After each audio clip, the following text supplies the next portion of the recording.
pelting salt spray, thrown from the yacht's bow plunging through heavy seas, as well as the prospect of failing to make Port Townsend on the mainland before nightfall, wears at our patience. Waves whipped by near gale-force westerlies, coursing to the Strait of Juan de Fuca, have severely impeded our progress south of the San Juan Islands. Pointing into the wind from her position in the companionway, Joyce shrieks, "Jean, my God!" From the helm looking up over the sailboat's starboard bow, I am stunned. The immense wave bearing in is eerily quiet. Its magnitude I have never before witnessed.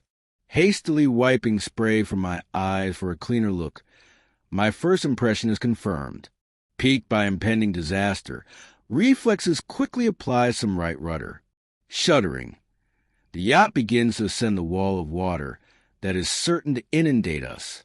Anticipating the moment, my grip on the helm intensifies.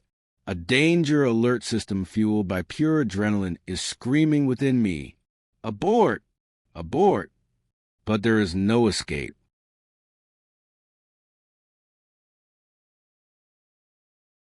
"7 days ago, fulfilling an invitation, Joyce and I were en route to Seattle from Phoenix to join her sister, Lorraine, for our first saltwater cruise.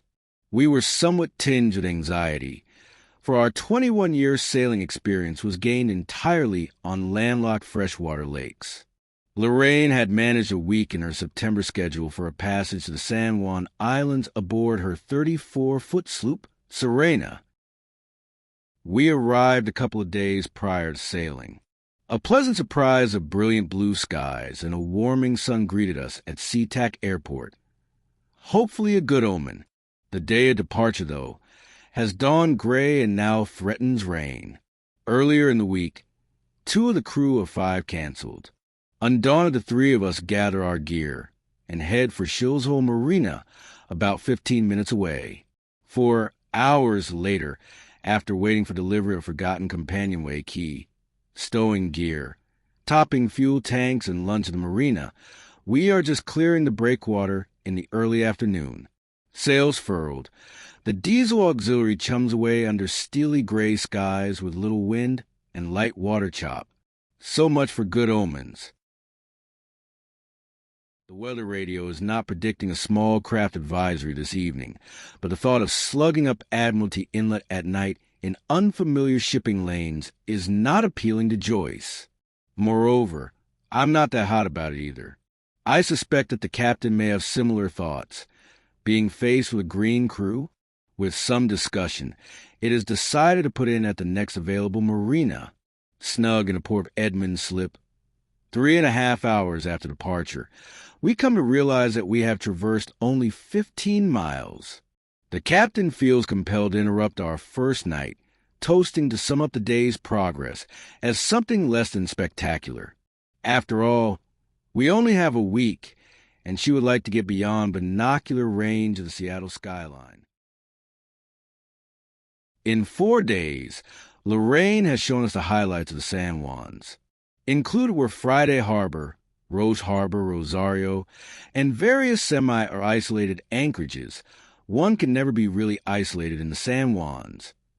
We dine at so many fine restaurants that I refer to our cruise as eating our way through the San Juans. After the first day, the local Chamber of Commerce had obviously provided the weather, although the wind was less than desirable for sailboaters. On the morning of the 5th day, we slip our moorings at Rosario on Orcas Island to head for Seattle, with an overnight stop at Port Townsend scheduled. Light air again prevails this morning, as it has during previous days, with sunshine and flat seas. Lorraine studies the chart while I tend the helm. Joyce switches a VHF to the Weather Channel. A small craft advisory for the Strait of Juan de Fuca in the late afternoon, with westerly winds exceeding 20 miles per hour, is reported. In this situation, we know that seas in the strait can become abnormally high in relation to wind speed when an ebbing tide meets an incoming wind. No problem for us. Our early departure will put us across the strait in time to take advantage of the freshening breeze, enabling us to make Port Townsend before the worst is upon us. Motor sailing south, around the tip of Blakely Island, fog blocks Thatcher Pass, approximately a half-mile ahead. It doesn't look too thick. Maybe it's clear just beyond in Rosario Strait, Lorraine speculates, keeping a sharp eye on the compass. She gives a go-ahead. As the channel buoy is passed, it immediately is obscured astern in the fog. It is more dense than anticipated. Visibility is about 50 feet. Dreaded large vessel foghorns can be heard through the mist somewhere ahead. Without deliberation, Lorraine orders a course change of 180 degrees. Out of the fog, we begin sounding the waters near shore, seeking a temporary anchorage. Seeing our plight, a landowner waving his arms from shore graciously offers his private mooring buoy to wait out the fog that still shrouds the pass. The better part of 4 hours has been frittered away when the fog finally lifts. Once through Thatcher Pass, we turn south toward Port Townsend. With main and 100% jib set, the southerly course down Rosario Strait is smooth and uneventful. Upon entering the Strait of Juan de Fuca, off the southern point of Lopez Island, the seas are noticeably rougher. 21 nautical miles remain to Port Townsend. Passing Smith Island, which is far to starboard, we are well into the strait, and the seas continue to build. The anemometer indicates 22 knots. Given our current point of sail, the true wind speed is 28 to 30 knots and continues to freshen at a disturbing rate.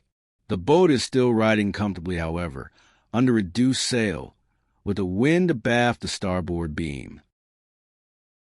Being the navigator on this cruise, I have plotted a course for the day that will thread just west of the Admiralty Inlet East Marker Buoy, then turn left down Admiralty Inlet to Port Townsend. When the buoy, seen through binoculars, comes into view, it is obvious that we will pass on the wrong side of it. Unfortunately, the boat's leeway has been underestimated. If the present course is maintained, we will pass between the marker and Whidbey Island to leeward. Normally, this would not be of great concern, but with the weather continuing to sour, discretion is paramount. We may be dashed onto the rocky beach if breaking waves are encountered. Not knowing how far from shore the shoaling seas may begin to break by the time we gain the mark, the skipper elects to alter course. We will pass the mark on the correct side, assuring ourselves adequate distance from the lee shore. The course change, however, has put the wind off the starboard bow. The boat is now buffeted with salt spray from bucking 8-foot waves. The easy riding is over. Shortly after altering course, it is time for the watch change, and I cheerfully relinquish the wheel to the captain. Joyce and I are busying ourselves below when a cry, "I can't hold it," is heard from topside. As my mind puzzles the input, I spin to look through the companionway, just in time to see Lorraine thrown to her knees fighting to control the helm. Apparently, the bow has slipped off the lee of a wave, and we are broadside to the onrush. Joyce and I brace for a knockdown. Books, cushions, charts, and other unsecured items cascade to the cabin's soul, but the wallowing boat rights herself without dunking the sails. Lorraine, thankfully, is still clinging to the wheel. I scramble to assist. Once topside, it is apparent the seas have at least doubled since retiring to the cabin at watch change. Seeing that Lorraine is totally exhausted, I immediately relieve her at the helm. She collapses beside the engine control panel onto the nearest cockpit cushion, turning the bow into a wind that is now near gale force. The yacht faces a wall of water, the likes of which I have never before witnessed. Viewed from the helm, the wave crest appears to be level with the spreaders. Convinced we will be totally inundated if the wave breaks, my grip on the wheel intensifies, waiting the anticipated moment. To my amazement, and by the grace of God, the wave crest remains stable, and she rises with surprising ease, allowing the silent monster to pass harmlessly beneath. Amazement is not accompanied with relief, however, teetering at wave crest, before sliding into trough below, the panorama ahead, displayed in terrifying detail the seemingly endless onslaught to come. Composing herself, Lorraine, as a matter of precaution, starts the engine, with added power provided by Serena's diesel. Each wave is aggressively negotiated, accumulating distance from the lee shore, gaining confidence in both the boat and myself. The trick, quickly learned, is to gauge the angle with which to descend into the trough. Too steep, and the bow may devastatingly bury itself in the oncoming wave. Too shallow, and we may be in a knockdown roll situation again. Maintaining the helm under these conditions is physically, as well as mentally, grueling. In next to no time, it is discovered that the ideal occasion for this experience is sitting hearthside, reading about it. Good God, how did I get into this mess? Where is that damn marker? There it is, I yell aloud, again wiping spray from my eyes. It's 2, maybe 300 yards ahead. I can see it as we crest these beasts. Fetching the mark, the yacht's new course puts the wind at our back. Relief. We are jubilant, almost giddy, as the quartering swells swoosh beneath the stern and charge on down Admiralty Inlet ahead of us. Under bare poles, and using the engine for steerage, we are content. Well, almost content. For even though the gut-wrenching is mostly over, diligence at the helm is still required to prevent broaching and following seas. It appears now Port Townsend will be made before dark. Unanimously voted, hot buttered rum will be the cocktail of choice when this day is done. Finishing off about 5 hours of what the three of us agree was heavy weather sailing, outside opinions notwithstanding. Our keel cuts the protected waters at Port Townsend. As luck has it, a wooden boat festival is in progress. The marinas are full. Obliged to drop the hook in the bay with the rest of the latecomers, it is now around 2000 hours. In the waning twilight, a survey of the crew turns up no one set to dinghy ashore for the avowed bracer of hot buttered rum. We settle for on-board wine. Bathed and warm from soft cabin lighting and filled with solace and camaraderie, this wine at this moment, in the annals of time, is the finest yet decanted. A toast to the sea and the adventures she bestows on mere mortals. Hear, hear.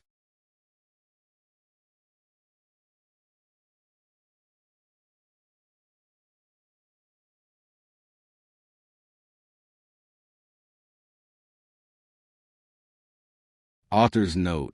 We went on to sail 6 more summers in northwestern U.S. and Canadian waters in our own and chartered boats.